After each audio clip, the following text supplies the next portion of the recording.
గారు conclusion point చెప్పండి. మసూద్ రెడ్డి గారు ప్లీజ్, నేను అడిగిన దానికి చెప్పండి. ఆంధ్రప్రదేశ్ రాష్ట్రంలో కూటమి ప్రభుత్వం వైఫల్యాలు ఎన్నో ఉన్నాయి, ప్రజా సమస్యలు ఎన్నో ఉన్నాయి. వాటిపైన వైఎస్ఆర్సీపీ ప్రతిపక్ష పాత్ర పోషించడంలో ఎందుకు ఫెయిల్ అవుతుంది?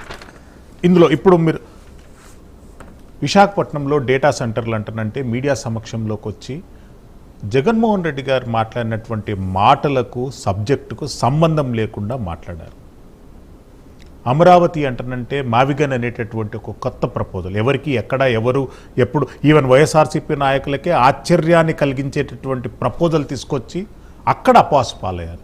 ఒక ప్రతిపక్ష నాయకుడు అంటారంటే అంటే ఆంధ్రప్రదేశ్ రాష్ట్రం అంటారంటే ఎమర్జింగ్ రాష్ట్రము, అభివృద్ధి చెందుతున్నటువంటి రాష్ట్రం.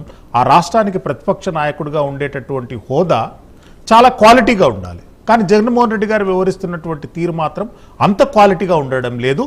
మీరు వైఎస్ఆర్సీపీ అధికార ప్రతినిధిగా, సీనియర్ నాయకులుగా జగన్మోహన్ రెడ్డి గారికి ఏం మెసేజ్ ఇస్తారు? కన్క్లూజన్ పాయింట్లో చెప్పండి. సార్, జగన్మోహన్ రెడ్డి గారు అనునిత్యం ప్రజల కోసం, ప్రజల పక్షాన్ని నిలబడేటువంటి వ్యక్తి సార్.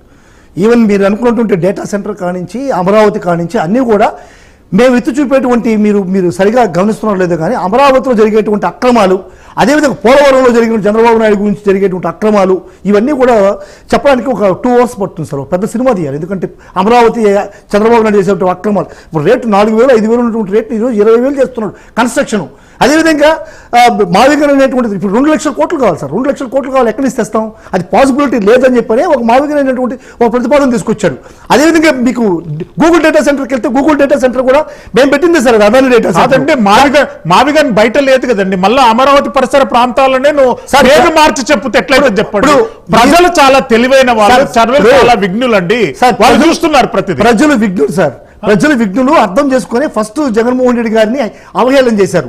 ఈ మావిగన్ అనేటువంటి పేరు జగన్మోహన్ రెడ్డి గారు పెట్టిన తర్వాత ఇప్పుడు కూడా అవహేళన చేస్తున్నారు. వచ్చిన పాపులారిటీ చూసి తెలుగుదేశం నాయకులు చంద్రబాబు నాయుడు ఒప్పుకున్నాడు. అదే అమరావతి చెప్పి చంద్రబాబు నాయుడు మావిగన్నే ఇదే అమరావతి అంటున్నాడు. పరిధినే తీసుకొని మీరు పేరు మారుస్తామంటే ఎట్లా చెప్పండి. పేరు మార్చలేదు సార్. ఇప్పుడు చూడండి, ఎయిర్పోర్ట్ కావాలన్నాడు, అమరావతిలో ఎయిర్పోర్ట్ కట్టాను. ఆల్రెడీ మనకు ఎయిర్పోర్ట్ ఉంది, విజయవాడ దగ్గర ఎయిర్పోర్ట్ ఉంది, గన్నవరం ఎయిర్పోర్ట్ ఉంది, అది చాలు అంటాడు. అదే రైల్వే స్టేషన్ కట్టాలనుకున్నాడు. Already Guntur, Vijayawada, Machilipatnam 3 railway stations ఉన్నాయి, అవి చాలు అంటాడు. పోర్ట్ ఉంది, మచిలీపట్నం పోర్ట్ ఉంది, ఇవన్నీ కూడా మంచి కారిడార్ ఉంది, ఎన్హెచ్లు ఉన్నాయి. ఈ కారిడార్ని ఉపయోగించుకుని రెడీ టు ఆక్యుపై అనేటువంటి ఒక ఏరియాని జగన్మోహన్ రెడ్డి గారు సూచించారు. ఇది చాలా అద్భుతమైనటువంటి తెలుగుదేశం పార్టీ కార్యకర్తలు, నాయకులు చంద్రబాబు నాయుడు యాక్సెప్ట్ చేసినా యాక్సెప్ట్ చేయకపోయినా మావిగన్ ప్రతిపాదన అనేటువంటి చాలా అద్భుతమైనటువంటి ప్రతిపాదన. దాన్ని ఇంప్లిమెంట్ కూడా ఈ అప్పులు ఓన్లీ కామెడీ మిమ్స్ గా క్లిప్స్ గా వాడారు జగన్మోహన్ రెడ్డి గారు. ఒకటి సార్, ఈ రోజు బాలకోటి గారు చెప్తున్నారు అన్నదాతకి అండగా నిలుస్తారంట చంద్రబాబు నాయుడు గారు. నిజంగా చంద్రబాబు నాయుడు గారు అన్నదాతకి అండగా నిలిస్తే 46 లక్షల మంది రైతులను ఈరోజు అన్నదాత సుఖీభవ అనేటువంటి కార్యక్రమం మీద చేస్తున్నారు. అదే జగన్మోహన్ రెడ్డి గారి టైంలో 54 లక్షల మంది రైతులు ఉంటే ఈరోజు 46 లక్షల మందికి, అంటే మిగతా రైతులు 7 లక్షల రైతులు చంపేశారంటున్నా. అదేవిధంగా కౌలు రైతుల పరిస్థితి ఏంటి? కౌలు రైతులకు అసలు ఊసేలేదు. కౌలు రైతులపై యొక్క కష్టాలేంటి, నష్టాలేంటి అనేటువంటి చర్చించేటువంటి పరిస్థితి చంద్రబాబు నాయుడికి ఒక్కరూ కూడా చిత్తశుద్ధి. ఇన్పుట్ సబ్సిడీ లేదు, ఉచిత బీమా లేదు. ఈ ఉచిత బీమా లేకుండా రైతులు ఈరోజు ఎంత అవస్థపడుతున్నారు సార్. మామిడి రైతులు కాదండి, మీరన్నా బాగా మాట్లాడుతున్నారు. జగన్మోహన్ రెడ్డి గారికి అంశాలను చెప్పొచ్చు కదా.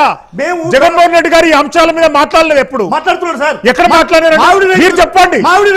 మీరు కార్యకర్తలందరూ కూర్చున్నట్టు ఒక క్లాస్ చెప్పండి. మామిడి రైతుల కోసం కాదండి, కార్యకర్తలు కూర్చున్నట్టు క్లాస్ చెప్పండి.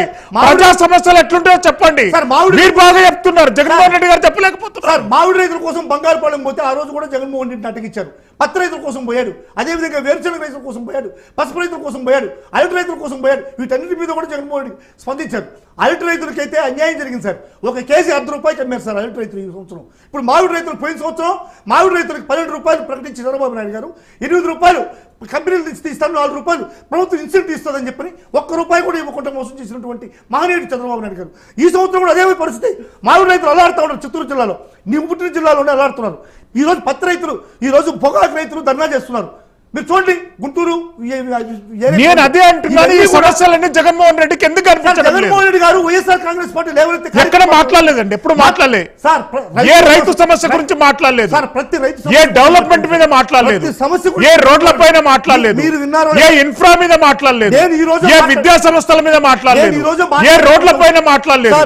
ప్రజలకు ఉపయోగపడేటటువంటి సమస్యల మీద జగన్మోహన్ రెడ్డి గారు మాట్లాడినటువంటి దాఖలాలు ఎక్కడ లేవు. ఓన్లీ రాజకీయాలు, ఓన్లీ రాజకీయాలు. ప్రజలు విసికి వేసారిపోయారు. రాజకీయం అంటే ఏంది?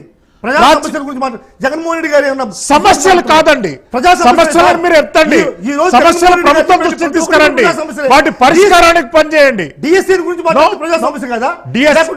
మరి ఈ రోజు మీరు డిఎస్సీ నోటిఫికేషన్ వేసినప్పుడు మీకు రైట్ ఉంటది సార్. ఎక్కడ వేస్తారండి మీరు? జగన్మోహన్ రెడ్డి గారు డిఎస్సీ నోటిఫికేషన్ చేయలేదని మీరు అంటున్నారు. 4000 పైగా పోస్టులు 2098లో చంద్రబాబు నాయుడు గారు కండక్ట్ చేసిన పోస్టుల్ని 4000 పోస్టుల్ని వచ్చి జగన్మోహన్ రెడ్డి గారు ఇచ్చారు. దిక్కు దివానా లేకుండా హడాకంటి పోస్టులు 2800 పోస్టులు అవన్నీ లేదండి. మీరు ఎందుకంటే క్రాస్ టాక్ చేయడానికి కూడా మీకు రైట్ లేదు. నో నో అండి, ప్లీజ్ ప్లీజ్ మీరు ప్లీజ్. చంద్రబాబు నాయుడు గారు 2098లో డిఎస్సీ నడిపి దాని కోర్టుకి వెళ్తే 2009లో దానికి ఫలితం కోర్టు నుంచి జడ్జిమెంట్ వచ్చింది. అదేవిధంగా 2008లో డిఎస్సీ నడిపితే దానికి 2011లో జడ్జిమెంట్ వచ్చింది.